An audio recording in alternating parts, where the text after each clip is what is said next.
Thank you all so much for coming today. Please know that the slides will be available to you. And Gabby, can you see everything okay from there? She's recording this one tonight so that it can be sent out to parents. And so if you have someone that you'd really love to watch this, this will be available. So here's what we're going to do. I'm going to do a presentation on the neuroscience of screens. And I'm going to share a little bit about me, my qualifications. We're going to talk about brain development, and then we're going to talk about how screens affect that brain development. So I am a therapist. I've been in practice for about 26 years in Houston. I have a PhD, master's in clinical psych, and a PhD in counselor education. So I train a lot of therapists how to be therapists. And I primarily work with kids age 7 to college age and their families. So I have a lot of experience working with youth. But those are my professional qualifications. What I actually think really qualifies me is a little bit about my story. So when I was younger, I engaged in a lot of risky behavior. And by the time this awesome 1980s picture was taken of me, it was February 3rd, 89, the day that I graduated from rehab. I had a really bad overdose, and by the grace of God, survived it. And when I went back to school after some time off, I was just confused. I was a straight-A student. I was a good rule-following kid. I didn't understand why I had made so many bad decisions. So I started studying everything I could get my hands on about the brain, and it was a really cool time to go to school because all these brain studies were being published at that time. And so what I did is I started compiling information about a variety of high-risk behaviors and then eventually put that into a parent guide. I wanted parents to have information at the right time when they need it. And so I created a guide that's very infographic style, as you guys can see. I wanted people to have fun reading this because we don't read a whole lot anymore. And if you are an Audible person, I did read this out loud in the studio, so it's on Audible. But I just warn you, you'll be listening to me talk for like 14 hours straight. So please don't listen for all of that time. But what I did was I graphed each one of these behaviors. I wanted parents to know when it spiked so that you could have the conversation before the spike, not after. And then when you realize, oh my God, I have to talk about this, what do I say? There is a script and a really easy to follow checklist with all kinds of tools based upon neuroscience. So that's available for here. I brought a few copies if anybody wants to purchase one. They are available on Amazon. But what I did after the book was published is I started putting the information into video form for kindergartners all the way up through 12th grade. I did my dissertation at a high school in Houston, and we created that program in many, many schools after that. But I kept finding that the schools that couldn't afford the program didn't get it, and some of those schools needed it the most. So I formed a 501c3, and the program is free. The sales of the books go to fund that program. I encourage you guys to use it. Go online if you want to learn about any high-risk behavior and the neuroscience of it, or how to increase certain skills. This is available for you, and there's a family page with lots of resources as well. Now, the next thing I want to do is introduce you to Neuro. He is the superhero of my children's book series, Know Your Neuro: Adventures of a Growing Brain. So what we do is we introduce brain development to kids. I've got a K through 2 and then a grades 3 through 5 version. In the first book, book 1, we talk about neurodevelopment, and then the series of books afterward, Neuro goes on different adventures to grow different skills. So please come up and check these out afterward. Now, please know there's a K through 2 and a 3 through 5 version. There's kind of a period of time missing, 6 through 12. So I've had the past 3 years high school and college interns helping me put a teen version together written by youth for youth. Okay. The first thing we need to do is to understand brain development. So I want to teach you how we teach this to kids so you can use this language with yours. So I use Dr. Lawrence Steinberg, who is my favorite brain researcher. I use his quote. He says, an adolescent has a well-developed accelerator, but only a partly developed brake. So we first want to teach kids what part of the brain is the accelerator. This is located deep inside of your brain, protected by all those lobes, and it is a reactor, not a thinker. It is the fight or flight survival part of the brain called the limbic system. Everybody say limbic system. Limbic system. Okay, good. This part of the brain, the fight or flight survival part, is fully online and developed by what age? Can anybody guess? 27. You're thinking of the brakes. The accelerator is fully online by age 11, 12 years old. By puberty, which makes sense because we need to protect ourselves in very new and different ways by puberty, but we also have to start breaking away from family, trying on everything we can find out there to figure out who we are, what our identity is. Now the brakes, the part of the brain located right behind the forehead, halfway up the skull, that part of the brain is called the prefrontal cortex or frontal lobes, the part that slows us down, allowing us to make good decisions. Not fully online till roughly about the age of 25. So is this God's little joke on parents? Right? This is a difficult time to parent when the accelerator is online, but yet the brakes are not. Now, the next thing you need to know about brain development is that first phase from birth to puberty, we grow 200 billion brain cells. It's like we get this big chunk of clay in our brain, and then what we do is we actually get rid of a lot of those and sculpt this into what will be the adult masterpiece of our brain that has 100 billion neurons left over. Now, if you're wondering, wait a second, why do we just get rid of half of these perfectly good brain cells that we just developed? There's a really important reason. And so let me introduce you to a little infant's neuron, a little baby brain cell. Now, what you see is the cell body, that dark spot, the long axon that goes straight up, and then do you see what looks like tree branches and tree roots? Okay, those are my favorite brain structure. Those are called dendrites. Okay, I want everybody to say dendrites 3 times fast. Oh, that's music to my ears. There's one more chair up here. You guys are willing. Oh, there's 2 chairs. I gave up one, so come on down. There you go, front row.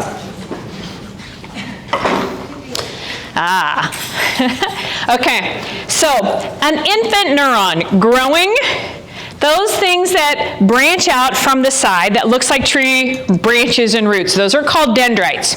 Now, dendrites are the hardware of learning. Every time you learn something new or you practice something, you grow more dendrites that reach out to other cells and make long chains of connections. These are our neural pathways for an infant all the way up to age 2. This is my favorite slide, because what you're literally seeing is a skill building. We don't know what skill it is. It's the hardware of the skill. Now, by the time we're 25, every neuron in our brain will be connected to 10,000 other neurons, and all of those long pathways squish down in. They have to fit inside your skull. So they squish down in there, and that is what makes all those funky wrinkles and grooves in your brain. Babies actually have a much smoother surface, and we get these wrinkles as we grow these skills. Like, we don't want to Botox these wrinkles, right? We want these wrinkles. That means more skills. Now, you can see the darker the color, the less gray matter. So we're pruning away cells. Their nickname is gray matter. And we're growing white matter, connectors, those dendrites. Now, when we're about 11, 12 years old, who's got middle schoolers in here? I know you do, right? Yes. Okay, have they started arguing with you incessantly and irrationally? Oh, wow, a long time ago. Okay, so this is actually good news. This means their brain development is right on time. Now, the key is to not argue back. Like, don't bite that power struggle worm. But by the time we're 12, we have 10 to 15% of our adult brain. At 16 years old, we have 45% of our adult brain. And then we give them a license to do what? With half a brain. This is literally neuroscientifically why your insurance rates are so high for the first 2 years of driving. And what I also found is that you can't rent a car until you are 25. I did not know that. That is so wild. So neuroscientifically, they've got it. So by the age of 20, we have 80% online. We thought we were done, but there's a whole fifth of brain development to go in between 20 and 25. Now, the next thing we need to understand is, what does the prefrontal cortex do exactly? So this part of the brain does executive functioning skills. It's been nicknamed the CEO of our brain and body. And here are the skills that it grows. Now, these are called executive functioning skills, which sounds fancy, but they literally are your basic thinking, feeling, and doing skills. And so they grow according to those two phases. On the left, lower level skills that we need to wake up in the morning, get out the door, remembering our homework.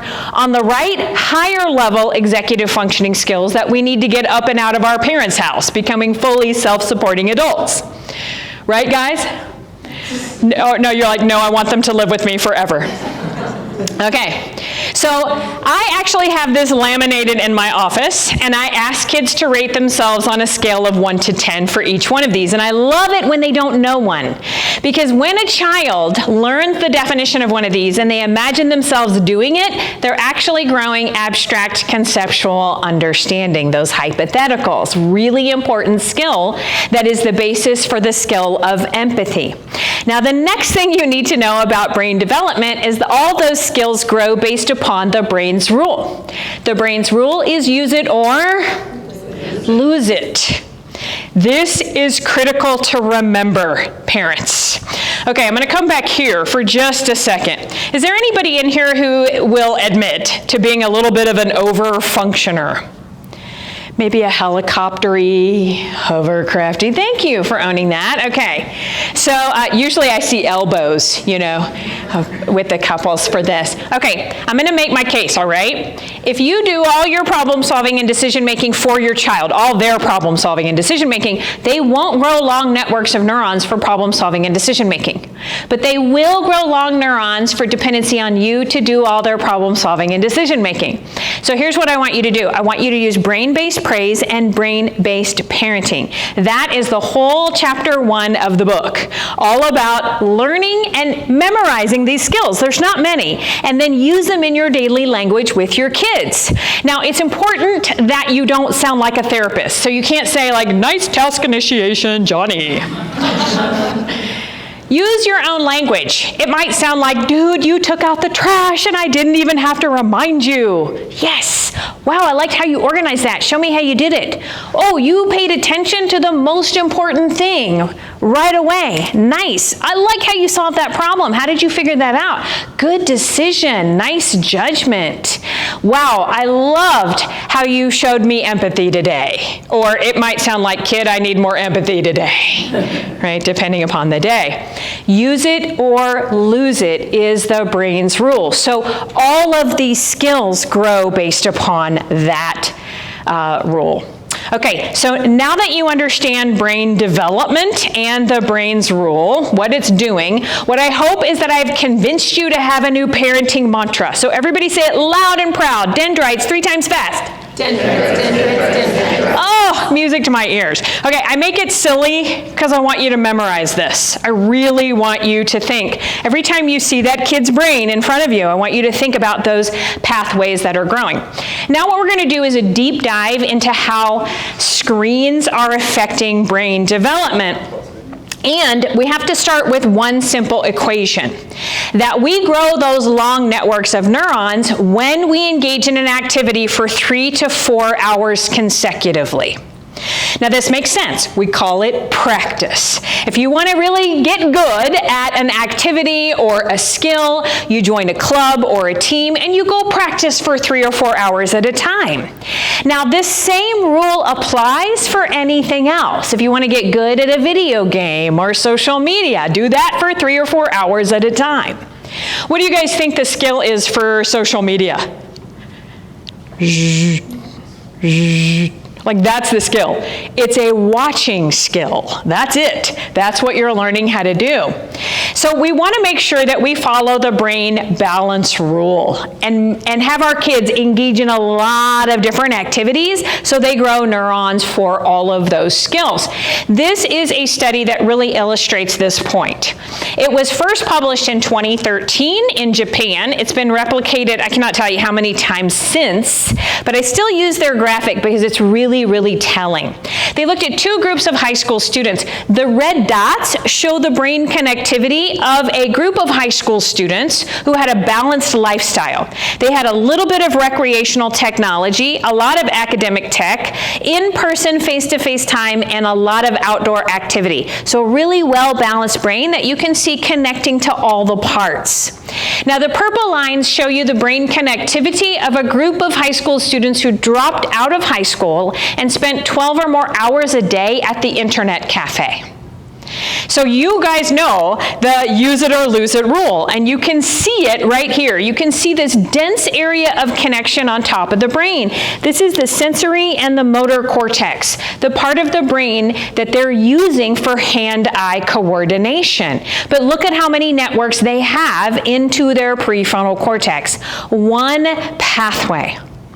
This is terrifying to me because there are 2 things that peak at the age of 25. Now we can keep learning forever because we grow dendrites, but how quickly we grow them, how plastic they are, how flexible, peaks at 25, and our processing speed peaks. We are the fastest thinkers that we're ever going to be by the age of 25. And then I think most people are over 25 in here, so you all know it's slowly downhill from there. We think slower. It's harder to learn. Now we can, but it's just harder to learn. So we want our children's executive functioning skills and processing speed to peak where they should. I always wonder about these guys and what kind of jobs they got as they grew and developed. So what I've done is I put the rest of the information into 5 categories. My Smart Families team and I went to the International Congress on Children and Screens in DC in July. You guys, I got to see researchers from all over the globe doing research on how screens affect kids of all ages. So let's put our seatbelt on and start with attachment and connection. Now, when we think about early stage, I want you to think about the 4 things that make us happy in the world. We're going to start with dopamine, because dopamine is the primary chemical that signals reward when something is good for us in our environment. And it takes a very specific pathway in the brain. And so what you see is this limbic system in 3D. So when there's something good for us in our environment, our limbic system's like, dude, that's good. We're going to increase dopamine, and then we're going to remember that, and then we're going to send a signal to the prefrontal cortex that will help us attach to that. This is where attachment happens, right here in our prefrontal cortex. And then it sends a signal back that said, okay, we are going to remember whatever this person, place, or thing that's good for us and increase dopamine levels when we get there. It is the exact same thing that happens when kids attach to their caregivers. You can see this beautiful budding little limbic system is like, oh, whenever she's here, I get fed, I get warm, I get cuddles. Oh my God, she's good for my survival. That limbic system is increasing dopamine to remember that and sending a signal to that little prefrontal cortex that's attaching to her. And then, of course, the memory comes back and is solidified. The same thing is really happening for the parent as well. You know what? I just realized this is the kids' presentation that I showed them. I need to switch over to the adult presentation, so give me just a second.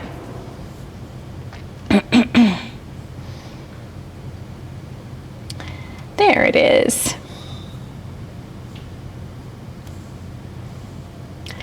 Okay.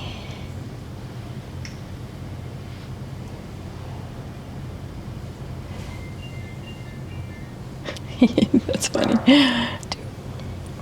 Slideshow this. Okay, good. Okay, so when we think about attachment, I want you to think about the process of attunement. I want everybody to think of a baby smiling. Oh, I can see all of your faces light up there. It's really hard not to smile when you think of that, because our brain is hardwired to smile back because we have mirror neurons in our brain that mimic a baby's emotional expression.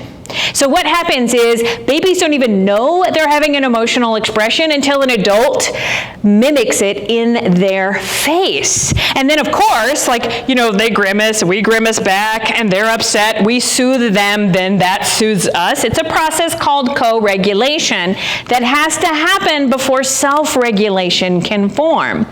And so this process requires a lot of face-to-face eye contact time. But have you guys heard of brexting? Texting while breastfeeding. So I watched a researcher who is an expert in child feeding. They did a really amazing study. So if you guys have experienced this, like when you're a bottle or breastfeeding a kiddo, when they get dysregulated, they unlatch, they stop feeding, and we have to help them regulate so they can start eating again. But they're looking for eye contact as soon as that happens because you are their regulator. But what if mom is for a fraction of a second not paying attention? That might not seem like a big thing, but what the researchers are showing is that happening over and over and over again over a 2 to 3 years period of span is decreasing secure attachment in kids. Oh, that is scary to me. And then of course, our kids are growing up in a screen-based childhood rather than a play-based childhood environment, and we're seeing things like this.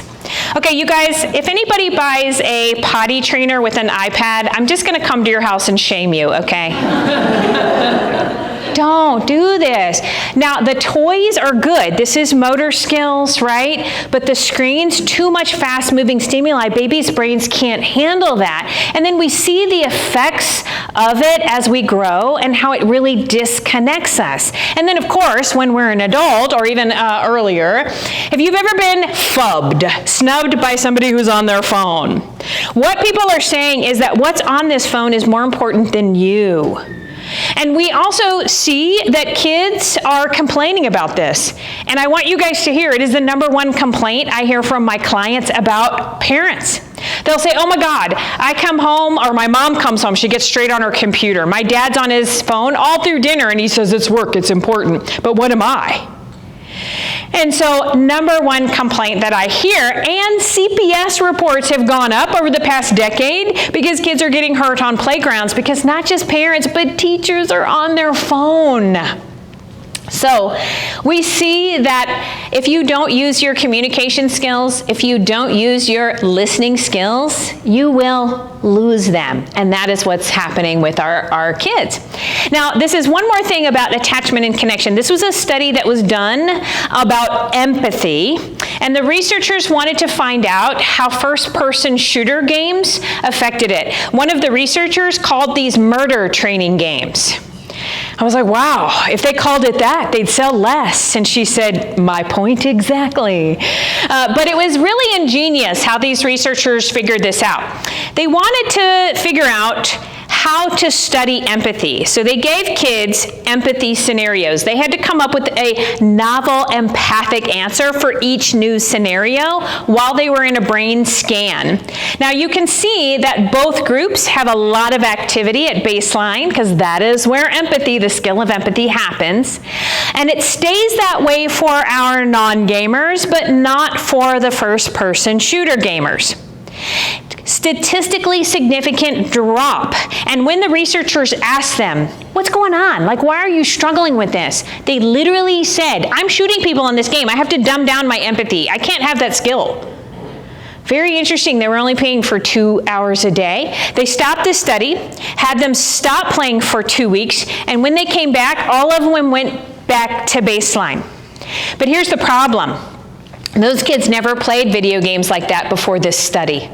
If you know or have seen people that have been playing hours and hours a day since they were 8, 9 years old, they're going all the way through that period of time for brain development, and then I see them in their late 20s and early 30s when CPS has made a report because they've abandoned or neglected or shaken their kids because they have poor impulse control.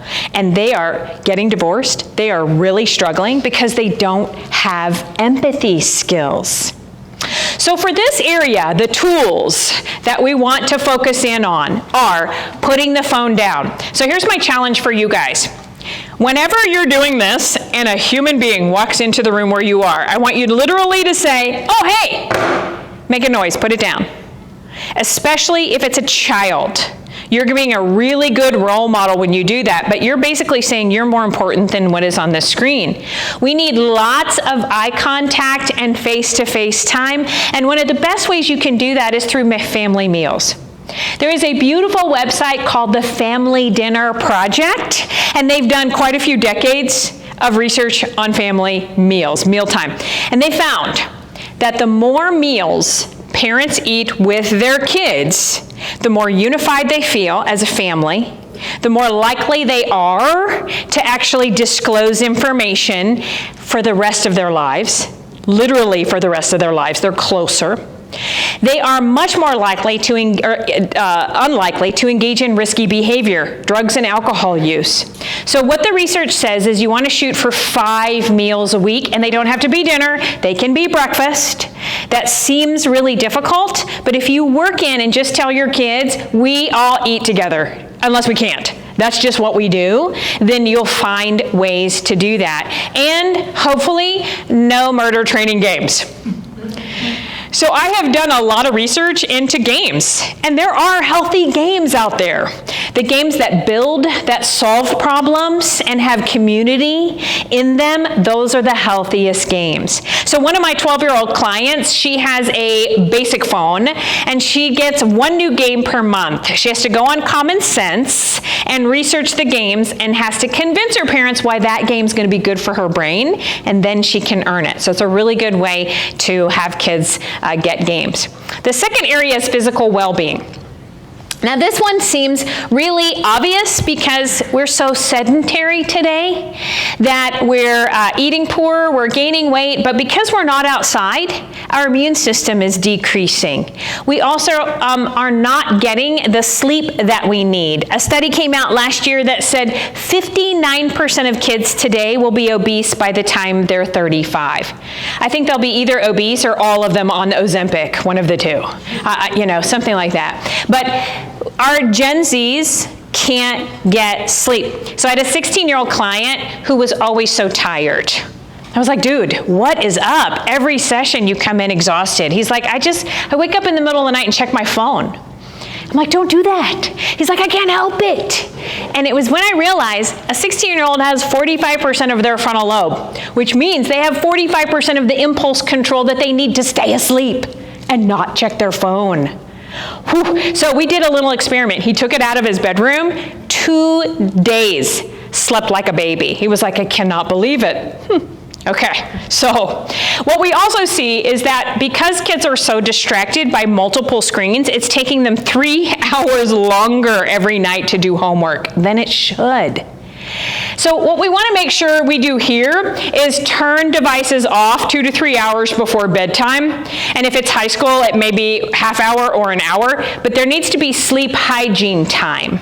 And so what I want you guys to do is say screens are off at X amount of hour, whatever that hour is appropriate to your kid's age. And then make sure if they're like, I haven't done all my homework, too bad, kid. Let them suffer a couple consequences for that so they know you're serious and that you're cutting that screen off. And then what will happen is they will use their brain cells for getting focused on doing homework before the screen turns off. Then kids need at least 1 hour of strenuous exercise per day. Hopefully the school can help you out with that. And no screens in bedrooms. and that includes phones. So make sure that they're trained on a digital clock before, or it doesn't have to be digital, it can be analog, but not a phone in their room unless they're older. And then follow the brain balance rule. So I have a pediatrician's guide in here for you guys that shows you the amount of screen time, the kind of screen time, and the physical things that kids need at each age. So you're going to follow that for screen time guidelines. And then let's say your middle schooler has earned 2 hours of game time. Keep it out of the work week. And when they earn it, they can earn it on Saturday or Sunday. And when they're done, they have to go do something else with their brain for 2 hours to balance their brain out. Now, if they come to you and say, I'm bored, I don't know what else to do, how should you answer that question, you guys? Leave my house. That's what my mom said. I've got some chores. I never asked again after that. But my dad always said, go outside. Like, go find something to do, right? It is what grows executive functioning skills is free play, right? Okay, so when your child asks you that, please do not solve that problem for them. Put the activity guide on the fridge. This has all the physical activity that we need and the frequency per week or day that we need it. So just basically say, I'm not going to solve that problem for you, kiddo, go figure that out. Okay, the third area is learning and motivation. Does anybody feel like your attention span is going down? Okay, anybody think their attention span is going up? No one ever says yes to that question. So in the year 2000, they clocked the average American attention span at 12 seconds. I know it doesn't sound like a lot, but that actually is a lot of time. This is what I want you guys to do with your kids. I want you to time them and say, okay, I want you to focus on one thought and only one thought. And as soon as you have a distracting thought, then you have to raise your hand because you have to do the honesty thing, right? But that's how you measure attention span, is how long you can maintain one thought without a distracting thought. And in the year 2000, they repeated the study, which was the year that apparently our attention span dipped lower than that of a goldfish. Who has an attention span of 9 seconds long? I'm not sure how they assessed a goldfish's attention span, but the researchers literally put that into their study, which I thought was sad but hilarious. And here is why. We are switch tasking. We are not using our attention to pay attention to slow-moving stimuli. We're using our neurons to pay attention to multiple screens and fast-moving stimuli. I was sitting at home a couple of years ago, and I was watching TV, and I would be like, I'd pick up my phone, and I'd Google something, or I'd Amazon something. It's constantly switch-tasking, and then I realized, oh my God, I'm switch-tasking. And now I leave my phone charged in another room, and I just watch TV. I realize how addictive I am to the dopamine that comes from a screen, because I find myself reaching for it, like the phantom phone. So what is happening is kids are not allowing their brain to rest. They're not allowing their brain to daydream and come up with novel solutions. Does anybody in here hire young people? Okay. Do they take long directions, longer than two step? Nope, they don't. Do they wait to be told what to do, or do they come ask to be told what to do? They can ask. Oh, that's amazing, because I'm hearing from most people that say they won't. They won't ask, that they're just sitting and they're waiting for the next thing to do, that they can't really demonstrate good leadership skills. They don't have independent problem-solving skills. And I was thinking about a colleague of mine. He took his 2 boys on an Alaskan cruise, and he looks up at about an hour of whale watching, and he sees his college-age kid. He was like, okay, I'm done. All right, let's go. Like, what's next? And he's like swiping the air as if the scene would change. This is terrifying to me about, what's happening. Sally, who works for Smart Families, she was a first grade teacher. And the first year, this was before COVID, that she gave a kid a book, and the kid did this. And swiped the book, because they'd never held a real book before. We are plugged into screens morning till night, and we're also losing our memory. So this is our hippocampus. We have 2 on each side, hippocampi, in our limbic system. This is what pretty much stores all of our memories, or most of them, and it's shrinking. Now, to be fair, it shrinks over time because we use it less as we age. But what medical examiners are saying is that when kids die young, around age 25, their hippocampi is this size. Why don't we need to memorize things anymore? You just Google it. You just look it up online. You don't need to memorize things. It's all right there. I'm a really lazy Googler. I'm like, honey, Google that. Like, I don't even do the work. He does that for me. And it's so enticing to do it. Now, this is how it's affecting kids. I want you to imagine that, when we're paying attention to something, we're using our working memory that has 7 bits of information. So it's like a little juggler inside of your head that's juggling information so you can synthesize it into whatever you're doing. When a teenager gets distracted by like a text message, what happens to all the balls in the air that they were juggling of that information? They fall. Now, adults, this happens to us all the time, but we're adults. We've had practice doing this. Okay, what was I doing?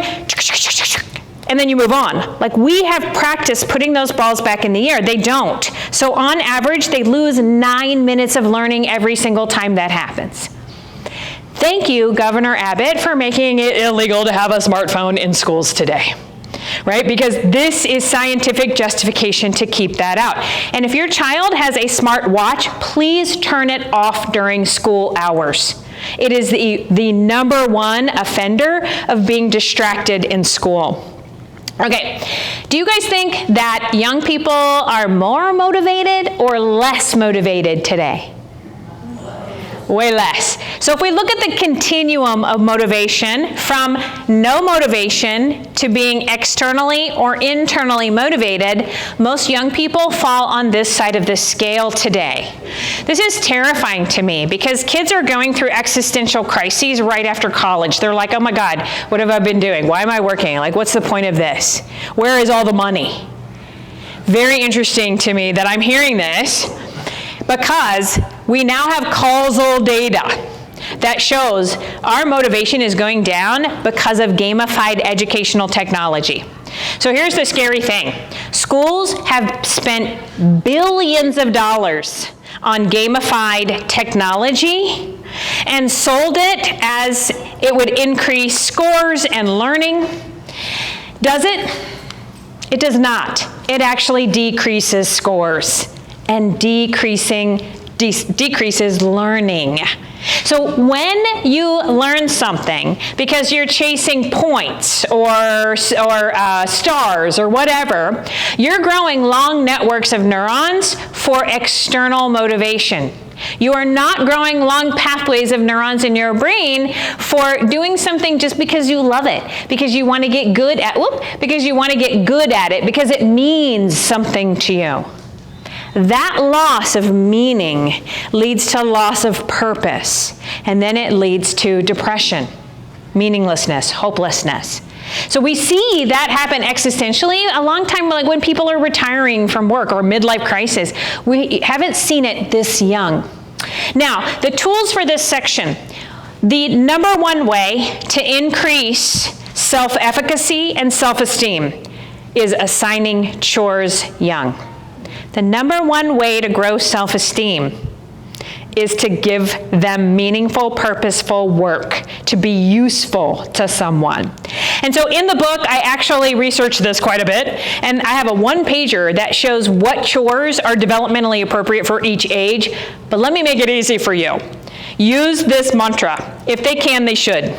So if they can wash dishes, if they can do their own laundry, right? They should. Now, if you try to assign chores later when they're 16, they're just going to be irritated with you. You've got to start this young as possible. And we want to make sure we teach them how to navigate the world. You guys, I have this this great story. I had a 12-year-old client who she was 11 at this time. She calls me frantic. I don't know where I am. I'm lost. I'm like, I'm so sorry, but tell me, why did you call your therapist? And she said, well, I remembered that your phone number was on your website. So I borrowed somebody's phone and I looked up your website and I called you. And I'm like, that's amazing problem solving, right? Brain-based praise. And then I was like, okay, but why don't you just call your mom? She's like, I don't know her number. I'm like, well, wait, okay, what's your address? She was like, I know I live on this street, but I can't remember the number. 11 years old, right?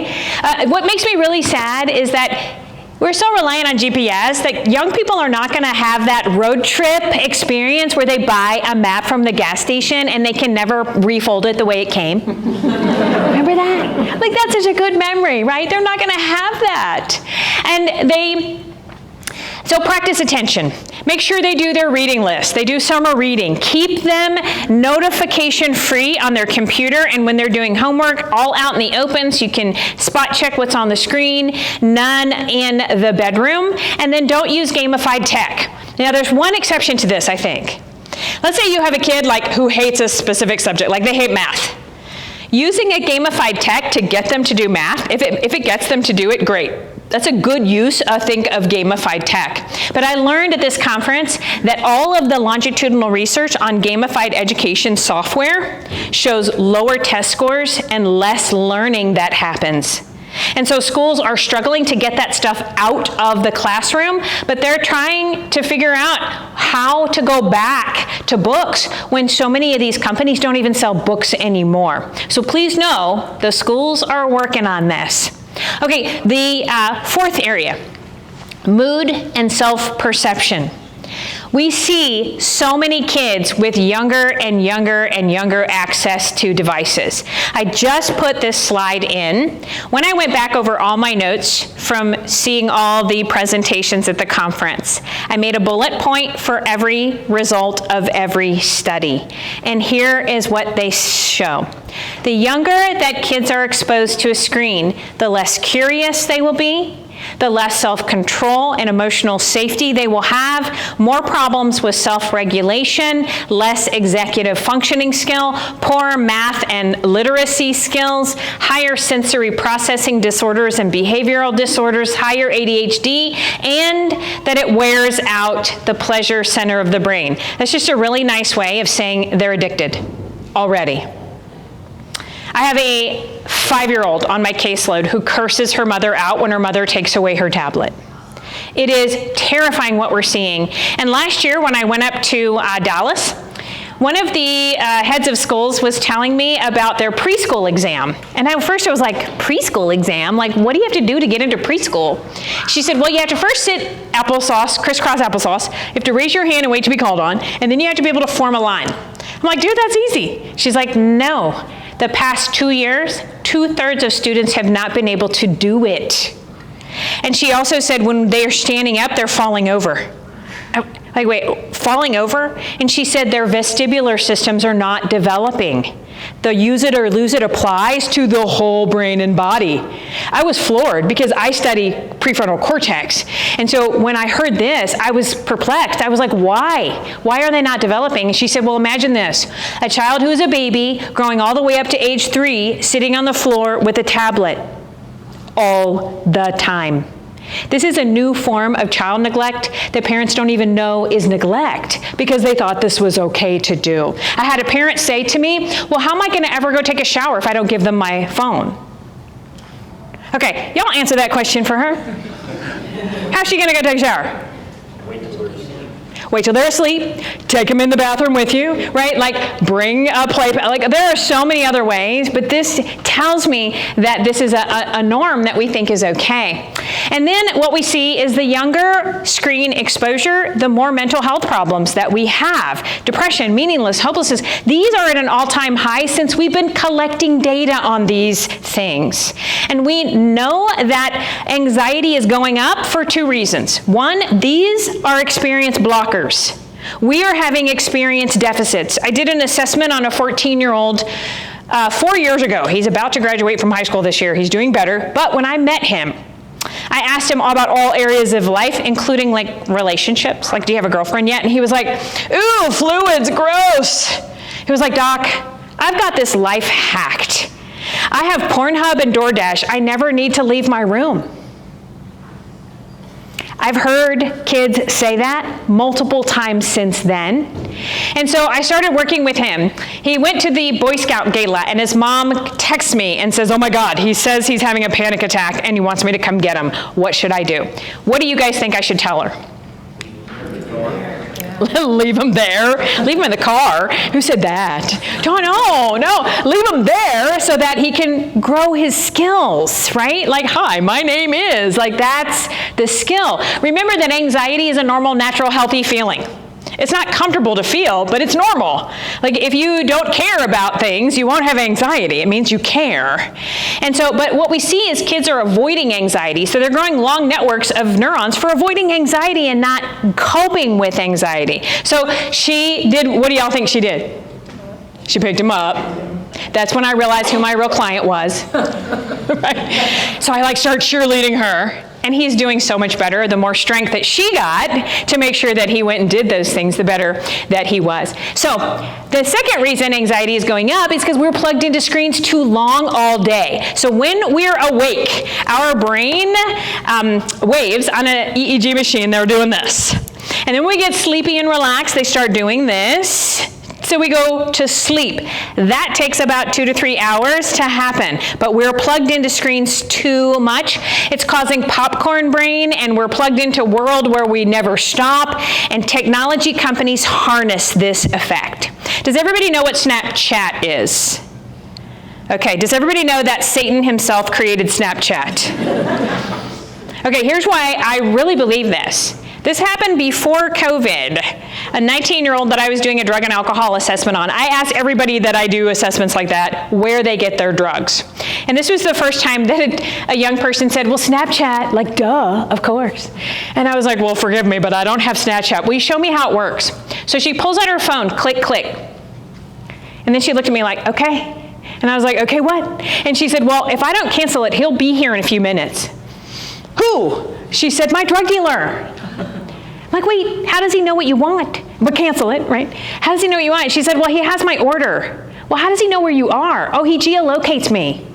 I said, well, okay, how did you find him? And she said, he found me. I didn't find him. So here's what I learned at the conference. 2/3 of all children on social media are approached every single day by either a sex trafficker or a drug dealer. Every single day, 2/3 of kids. Is this not reason enough to say no to Snapchat? And of course, the kids, will they tell you? Why? They don't want you to take their phone away. Now, Snapchat has learned how to keep kids online even longer. Does everybody know what a snap streak is? Anybody not? Okay, so if you and I have Snapchat and I send you a picture every day, that counts as like 1. I can send you a picture of the floor. It doesn't matter. And then if we do the same tomorrow, we keep going and keep going. That's a snap streak. I had a young girl we sent to rehab when she was 16. She paid her best friend $500 to keep her snap streak going. And then I had a 12-year-old who was hysterical because she lost a 372-day snap streak with the most popular girl at school. She was bawling in my office. Now, I was really impressed because for a 12-year-old to do something for 372 days in a row, like, that's amazing. So, of course, I gave her some brain-based praise, but then I was like, I'm so sorry, what did your friends say? And she was like, I don't know, we don't even talk. She didn't even know the girl. They don't talk. But that's her social media self-esteem, right? That's her clout. So these companies know that our brain loves this, like those little dings, like our brain loves likes. But do you really like what you're liking online, or do you just like it because you want other people to see that you're liking something? Like, it doesn't really have meaning. So the tools here are delay smartphones till high school, and this is the mission of smart families. Kids don't need a smartphone until they need GPS to drive. So start them off on a basic phone. Basic phone. Don't call it a dumb phone or they won't want it. But a basic phone allows you to put anything, you and only you can put contacts on. I literally, my 12-year-old who does the game thing where she researches the game, a couple weeks ago in therapy, literally, we did the social skill of getting out of a group chat. which is a social skill today. Like, she's terrified to get out of a group chat because she's 12, right? This is her social clout. So delay social media until 16. It is so harmful to kids, especially girls. They don't have enough frontal lobe to understand that that is not a real representation of you and your worth and your value. And so delay as long as you can. Have them get lots of experiences and learn lots of coping skills. So I want you guys to think about, there's over 100 different emotions the human body can experience. But there are 7 primary human emotions. And out of those 7, 5 are negative to feel. Unless you hate surprises, then 6 are negative to feel. Now, why so many negative feelings? Feelings are just information. They're not facts. They're just information. So in book 3, this is where we teach kids how to be emotionally literate, right? So if you can learn how to cope with your feels, all the negative feelings, they're just information that tell your body what you need and what you want. If you can learn how to cope, then you won't need to distract yourself with a screen, or you won't need to smoke the feelings away with a drug, right? You'll be able to have coping mechanisms for those things. Okay, the last area. So I want you to start thinking of questions that you might have for me.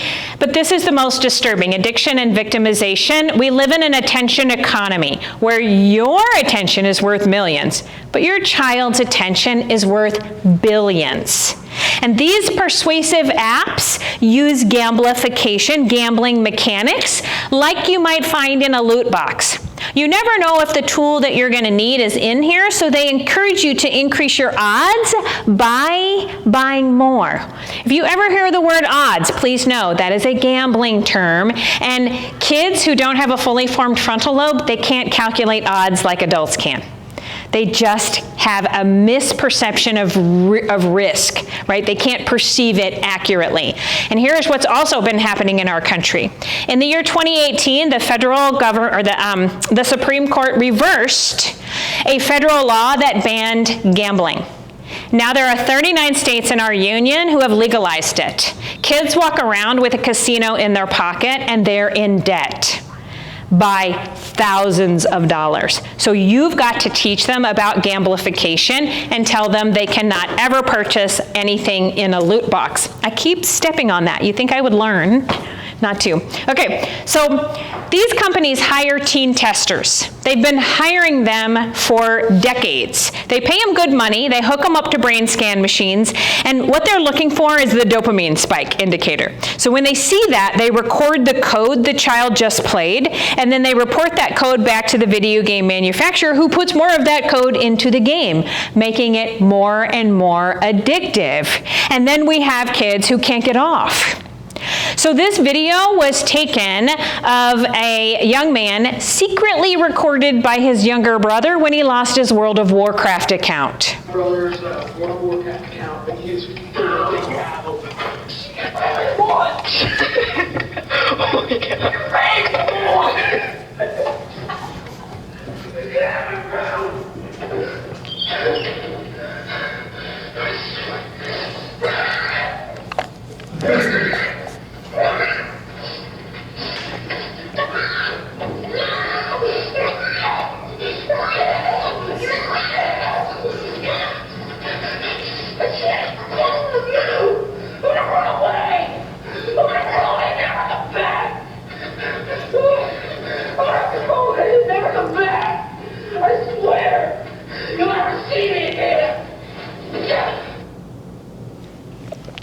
So I stopped it before he gets out of all of his clothes. God bless him. But you guys, I don't think that's a techno tantrum. I mean, it's what we call it, but to me, it's a withdrawal. It's just plain withdrawal symptoms. I've seen this in my office. Like, this kid is 16 years old. I've seen a 17-year-old do this in my office. It is so bad. It's not typical behavioral loss.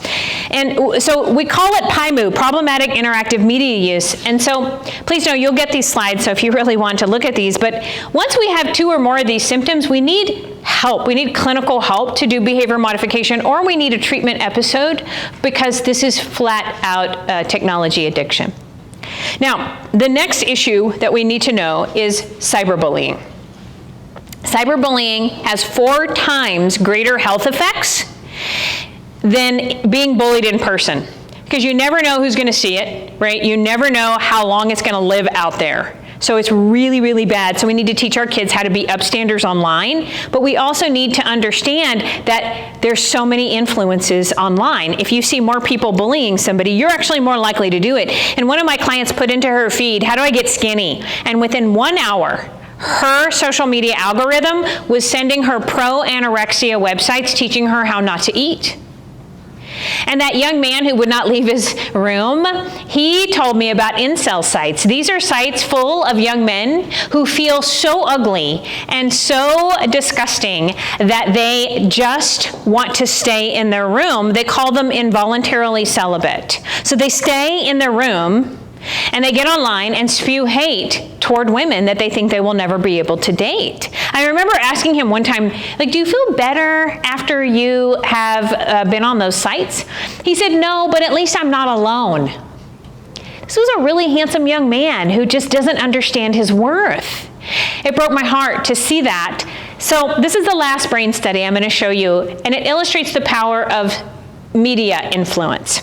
So this is a brain study that showed teenagers who were in a brain scan this picture of somebody drinking and driving.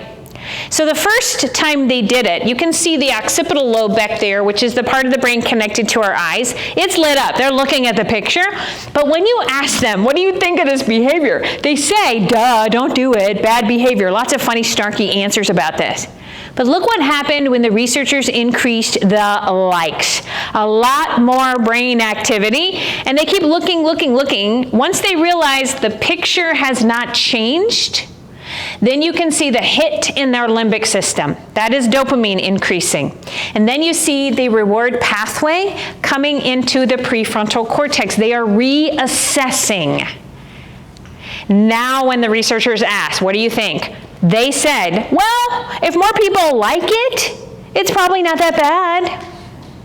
They start rationalizing, like the answers were weird. They said things like, she probably just drove a few blocks home. Like weird rationalizations to justify this phenomenon. It is so powerful and influential. So the last slide here on this topic is AI. Has everybody heard of a frontier firm? No? Okay. So a frontier firm is a firm full of AI employees, and it is where we're going.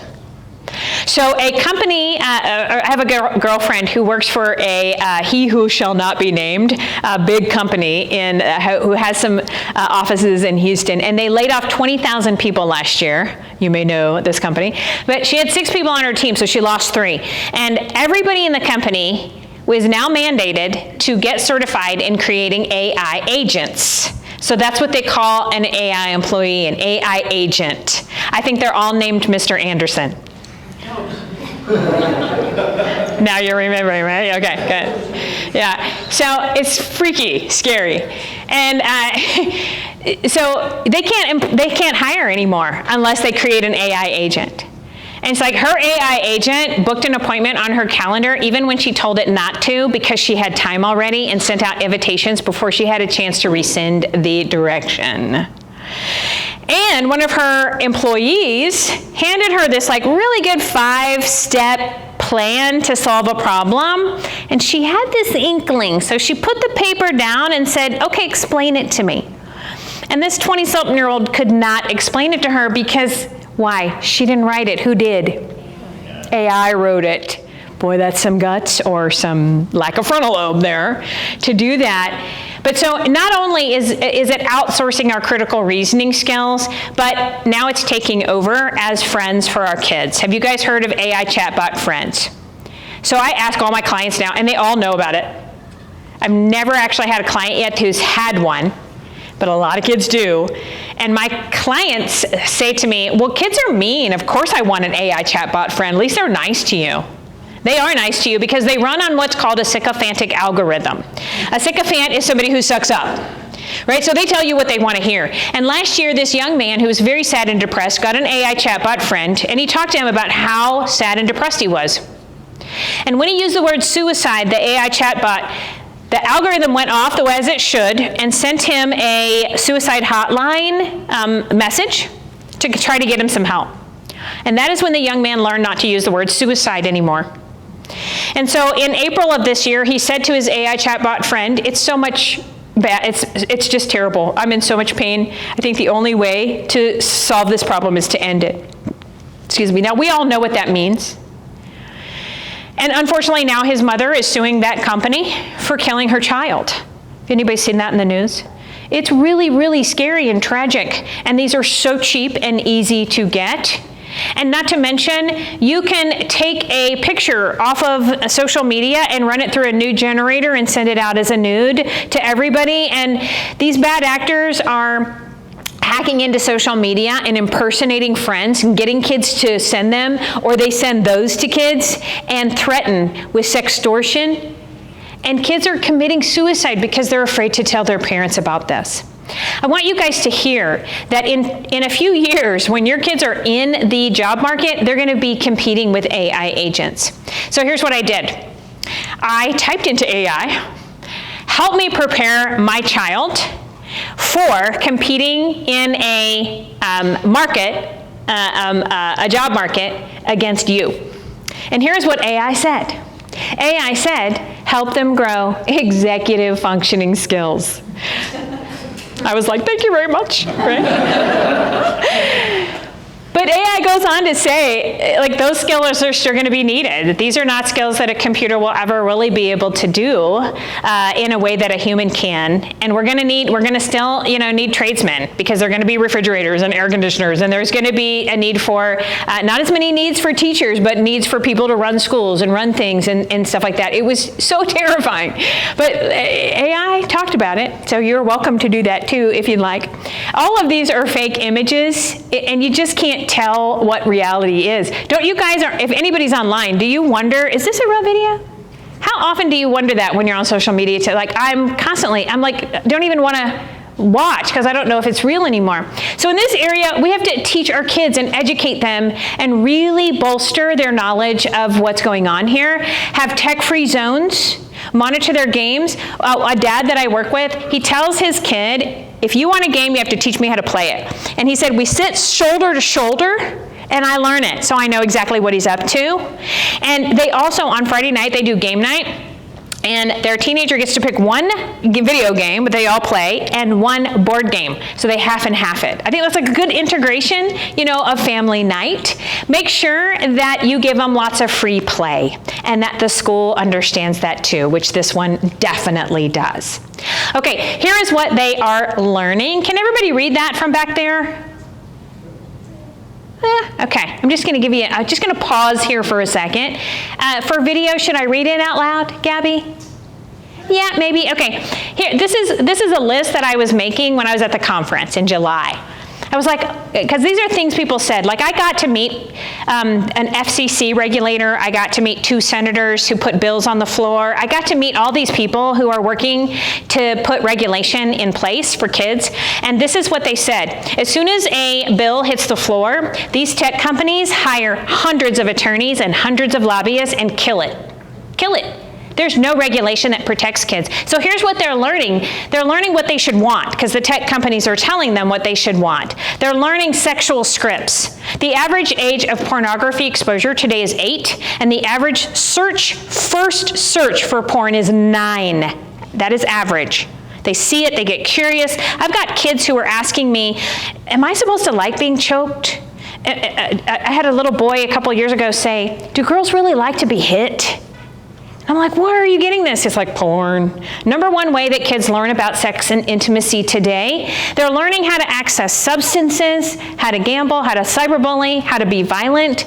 They're learning that likes equal who they are, their identity. They're learning how to commit suicide, how to objectify people, starve the body, how to avoid hard things. And they are not learning how to be intrinsically motivated, how to read and study and read social cues and listen and communicate. They're not learning how to cultivate a purpose and meaning in life. They're not learning how to cope with emotions, how to balance their life, how to socialize, connect, ask for help. They're not learning how to be tenacious and resilient. Okay, is everybody like, wah, wah? All right, so there are so many solutions. Eye contact, teeth, face-to-face, smiling, lots of smiles. So in my book, I put a behavior contract. This is also on knowyourneuro.org too. If you need to apply behavioral modification, there are talks for everything. I put fun games in there. There's developmentally appropriate language for each age. So please know I've researched this. Of course, you choose how you want it to sound. But when you're watching TV with kids, shoulder to shoulder, and you see underage sex, underage drug use, and underage sex, drug use, and drinking. Thank you. I was like, I'm missing one. These are on teen shows. Hollywood doesn't have to follow any rules. So you have to say, hey, that's not okay. Those are teenagers. Right? You need to make sure they hire adult actors, but they portray teenagers that are doing all of these things. And then when kids see that unchecked by adults, they think it's glamorous, because it looks pretty glamorous, and they think everybody does it. And that is not the case. They really don't. Also, we need to teach kids what a medicine is and what a medicine isn't. And so I'm angry at Governor Abbott because he had a chance to outlaw THC products in Texas. He did not do that. So now kids cannot text about smoking weed in school. That joke landed flatly. Okay, thank you, right? The irony, like you take away their phones, but there's still cannabis dispensaries all over. Oh, it just drives me nuts. So we need to make sure that they understand it is not a medicine. The word medicine is a marketing tool, a marketing word. So I've got smartphone contract and a driving contract that I work really, really hard on. Make sure when they earn these things, they know it's not theirs. It's not theirs, it's y'all's, and they are renting it by being RRF, respectful, responsible, and fun to be with. Then you have to monitor. Once they're online, you've got to. You can monitor straight from the operating system, or you can use a third-party monitor. This is a list of things that parents have told me they love to use.